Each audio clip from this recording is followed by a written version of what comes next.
Paling demen deh gue kalau udah dapet sepatu basket yang nggak cuma siluetnya doang yang keren, tampilannya doang yang keren, tapi juga performance-nya keren.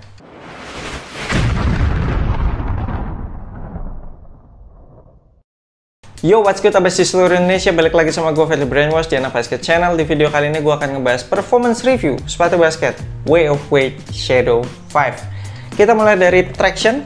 Awalnya gue sempet ragu gitu ya sama traction patternnya yang cuma garis-garis gitu, net, kotak-kotak doang. Gue pikir, wah bakalan bahaya nih kayaknya nih kinerja tractionnya. Tapi ternyata kalau dimainin di lapangan indoor yang bersih sama sekali nggak ada masalah. Menggigit dengan sangat baik, nggak sampai perfect, tapi oke lah, sangat amat bisa diandalkan. Semua manuver tercover dengan baik. Paling kalau udah mulai ketempelan banyak debu, kayak misalkan abas kalian pakai sepatu ini di outdoor, jadi udah ketempelan debu gitu ya, terus dibawa lagi ke lapangan indoor, atau mungkin lapangan basket indoor tempat abas kalian main nggak terlalu bersih, kayak masih berdebu-berdebu dikit gitu.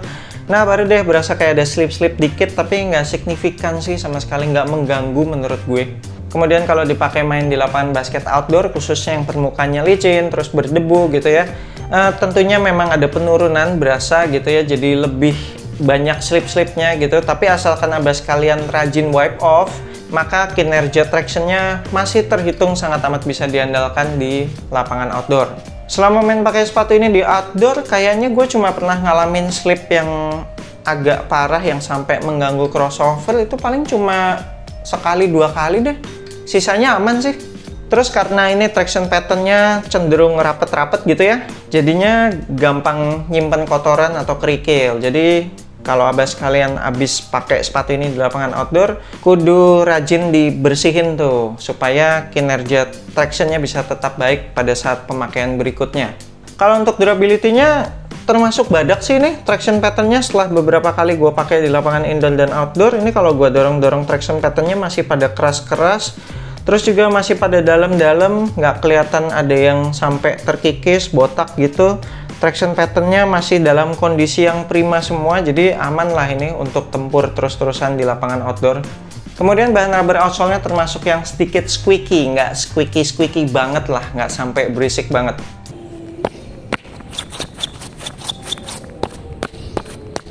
Untuk heel to toe transitionnya ini smooth parah, gila ini enak banget heel to toe transitionnya. Bagian heelnya dibikin rounded banget, bahkan ada outsole yang overlap naik sampai nyambung sama pull tab gitu ya.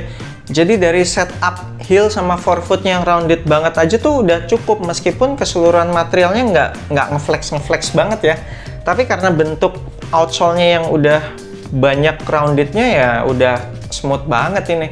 Ditambah lagi setup outsole sama midsole-nya yang terpisah ini, yang bolong di bagian midfoot-nya, yang mirip-mirip kayak Air Jordan 36. Nah ini bikin makin berasa mentul-mentul lagi, jadi setiap pijakan tuh berasa kayak mentul-mentul gitu. Wah gila sih ini heel to toe transitionnya sangat amat mendukung buat abas kalian berlarian untuk sprint, buat yang hobi fast break ini mendukung banget. Next untuk cushionnya, feeling gua sih ini lebih ditujukan untuk impact protection ya, jadi bukan yang responsif gitu, nggak terlalu bouncy, tapi lebih ke soft. Nanti abas kalian bisa lihat sendiri pas gua tekan-tekan cushioningnya.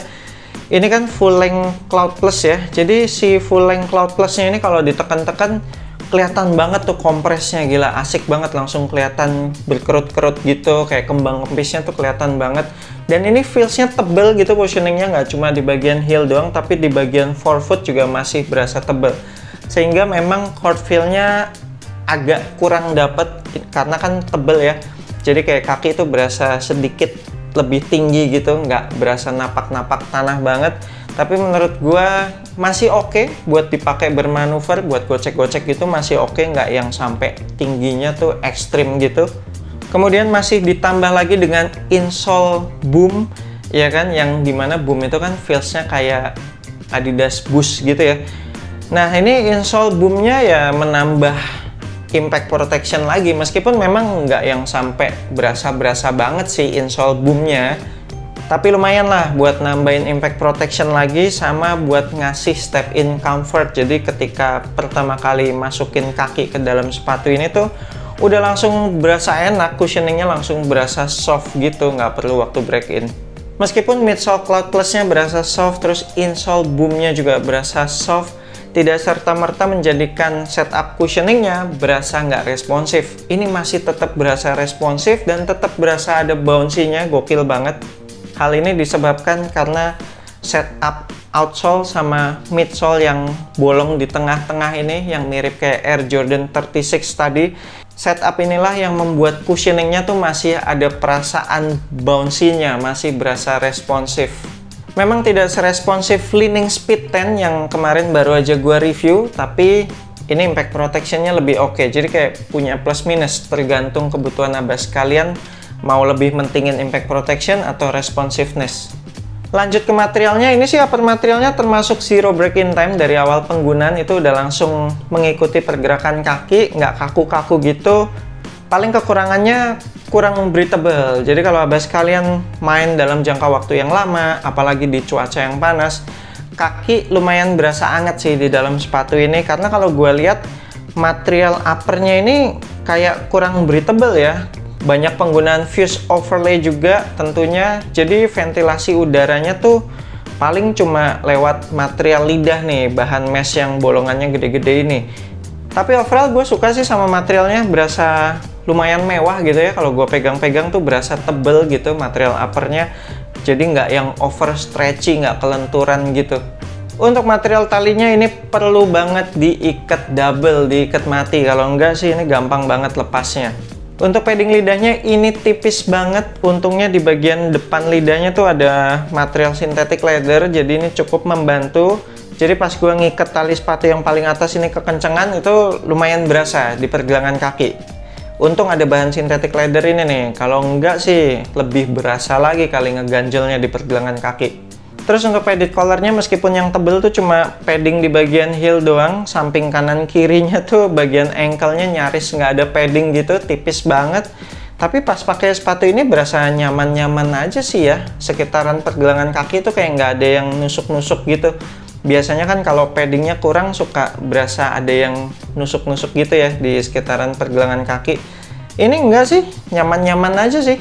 Next, untuk fitnya abas kalian bisa ambil true to size, samain aja sama sepatu basket Li-Ning abas kalian yang biasanya, atau kalau belum pernah pakai brand Li-Ning, abas kalian bisa samain sama sizing sepatu basket Nike.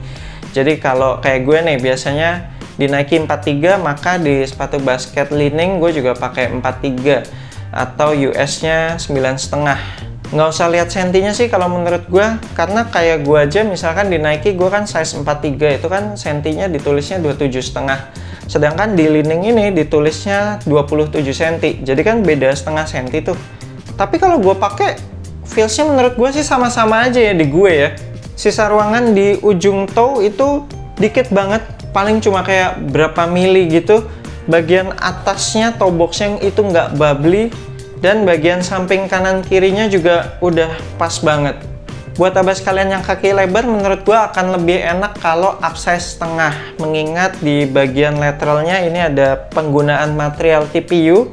Itu bakalan bikin jari kelingking abas kalian tuh berasa kayak mentok gitu. Terus uppernya ini juga nggak terlalu melar karena banyaknya penggunaan fuse overlay.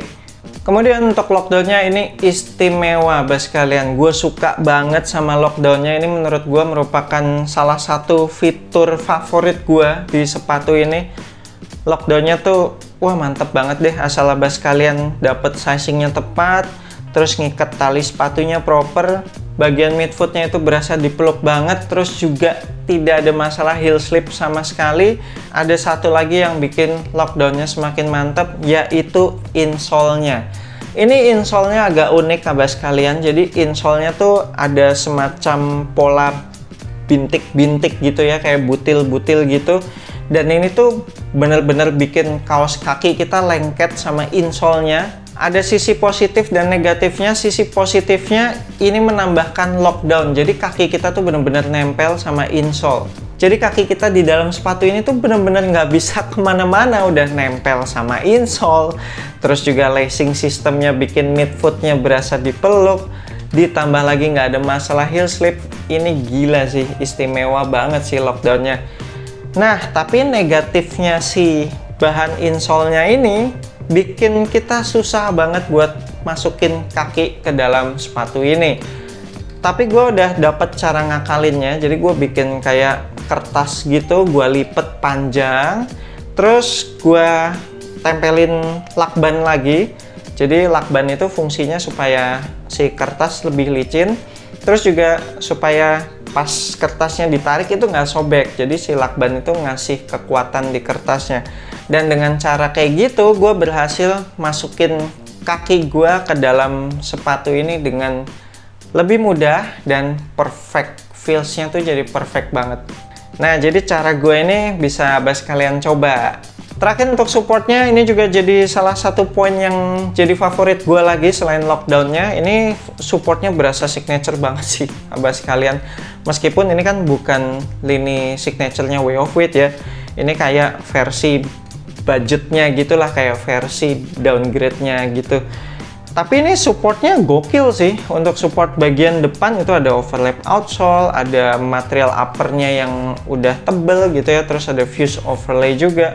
Untuk support bagian samping itu ada lacing system yang baik, terus ada material uppernya lagi yang emang tebel, ditambah bahan TPU ini yang hitam dan ada shiny gold logo Way of Wit di tengahnya ini yang kayak mata gitu. Kemudian ditambah base-nya lagi yang lebar, meskipun nggak ada outrigger di sepatu ini, tapi base-nya menurut gue ini udah cukup lebar sehingga bikin sepatu ini jadi stabil ketika kita mendarat atau melakukan berbagai manuver. Ditambah lagi ada double shank plate, jadi ada yang di bawah kaki kita di bagian midsole, terus shank plate di bagian outsole-nya lagi ini yang terpisah sama midsole-nya. Jadi double shank plate, torsional supportnya juga double. Gila, kurang stabil apalagi coba nih sepatu double shank plate men. Kemudian support bagian belakang ada internal TPU heel counter, kerasnya, ketinggiannya, lebarnya, semuanya proper banget. Ditambah lagi nggak ada masalah heel slip sama sekali. Lockdownnya oke banget, bikin ankle gue berasa safety banget ketika pakai sepatu ini.